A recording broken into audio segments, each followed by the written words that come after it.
Welcome everyone to today's Explainer. I am absolutely thrilled to have you here for this masterclass. Today, we're going to completely change the way you think about a concept you've probably heard about since grade school, right? Density. Now, most people think of density as just a static property. A simple fact you look up in a textbook to see if something's going to float or sink. But by the end of our time together today, you'll see density not just as a static number, but as a highly dynamic, incredibly powerful mathematical tool.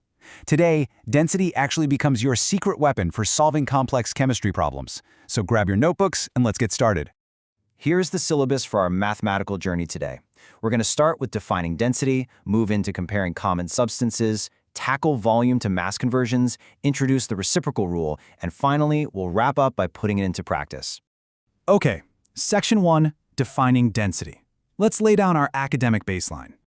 So, density is formally defined as a physical property representing a substance's mass divided by its volume. You know the famous equation, lowercase d equals lowercase m over capital V. Now, because it's a measured property, its numerical value will dictate the significant figures in our later calculations. But what I really want you to notice here is that density is defined by combining two entirely dissimilar units, mass and volume. That means density is what we call a derived unit.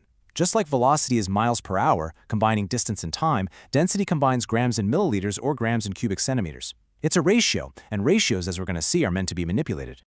Moving right along to Section 2, comparing common substances. Let's think about a cross-section of our physical world. Water sits right at a baseline of 1.0 grams per milliliter. Now contrast that with gold. Gold is incredibly dense at 19.3.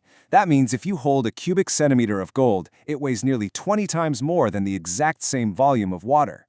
Now compare that heavy gold with air, sitting way down at just 0.0012. It's a staggering difference, isn't it?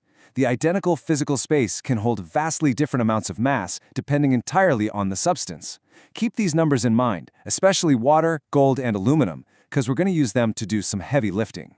Which brings us to Section 3, volume to mass conversions. This is where we focus on calculating mass. Imagine you've got a block of aluminum. You know its volume is 7.88 cubic centimeters, but you don't have a scale. How do you find the mass? Well, because of how density is defined, it acts as a bridge between units. If we take our given volume of 7.88 cubic centimeters and multiply it by aluminum's known density, which is 2.7 grams per cubic centimeter, something beautiful happens. The algebra here is fantastic. Multiplying the volume by the density perfectly cancels out the cubic centimeters. The units literally cross out, leaving us precisely with grams. We get 21 grams of aluminum. Notice we also limited our answer to two significant figures just to respect that 2.7 density value. All right, class, it's time to put you in the hot seat. I want you to mentally set up this next problem. What is the mass of 44.6 milliliters of mercury? We're given a volume, and we need a mass. How exactly do we set up that bridge? If you envisioned multiplying the two numbers, you hit the nail on the head. We take our starting volume of 44.6 milliliters and multiply it by mercury's super heavy density of 13.6 grams per milliliter. The milliliters cross out completely, and we are left with exactly 607 grams. Just by knowing the volume and the substance, we instantly know its mass. It's almost like magic. Now for the plot twist. Section 4, the reciprocal rule. So, what if we have the mass and we desperately need to find the volume? This is where a lot of students trip up, but not us.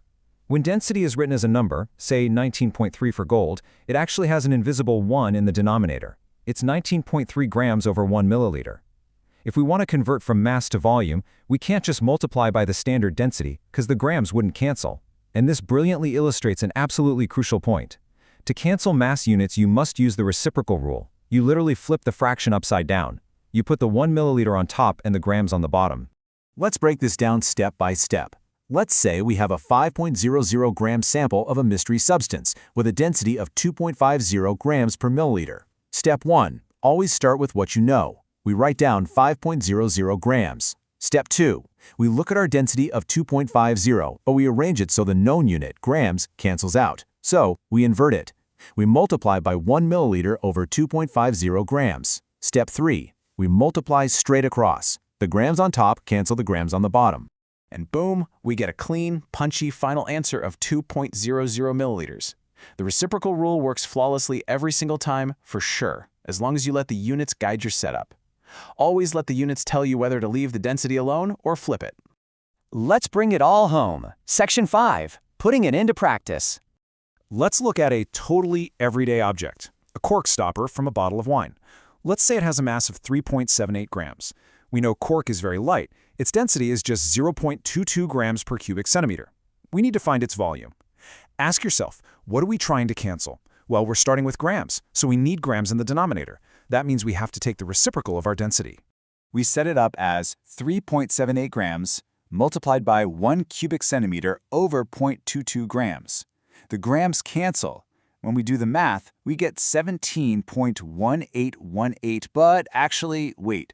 Remember our academic baseline? Significant figures. Because our given density, 0.22, only has 2 significant figures, our final answer must be strictly limited to 17 cubic centimeters. Okay, now for the ultimate final exam scenario. Let's scale things up massively. The infamous 1937 Hindenburg airship that exploded in New Jersey used a staggering 2.00 times 10 to the 8th power liters of hydrogen gas. Now, if the density of hydrogen gas is 0.0899 grams per liter, what total mass of hydrogen was used by the airship?